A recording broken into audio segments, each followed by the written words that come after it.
Lietuvos futbolo A lygos lyderiai futbolo klubas Ekranas antrąjį ratą pradėjo rungtynėmis namuose su Klaipėdos Atlantu.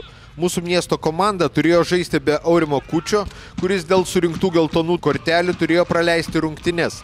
Ant atsarginių suolelio beveik visą rungtynių laiką prasidėjo ir komandos kapitonas Deimantas Bička. Pirmasis įvartis į klaipėdiečių vartus buvo pasiektas jau gerokai įpusėjus pirmąjį kėlinį. 33 minutę tai pasižymėjo Dušanas Matovičius. Pirmasis kėlinys baigėsi minimalia Ekrano persvara – 1-0. Tik prasidėjus antram kėliniui Ekrano komanda vėl puolė atakuoti Atlanto vartus ir 48 rungtynių minutę Rimkus tiksliai realizavo baudos smūgį iš maždaug 25 metrų. Ekranas buvo priekyje 2-0 iki rungtynių pabaigos, tačiau teisėjui pridėjus dar 3 minutės laiko, turbūt atsipalaidavo ir klaipėdiečiai kontratakos metu sugebėjo rezultatą sušvelninti. Tačiau panevėžiečiai vis tiek šventė pergalę rezultatu 2-1.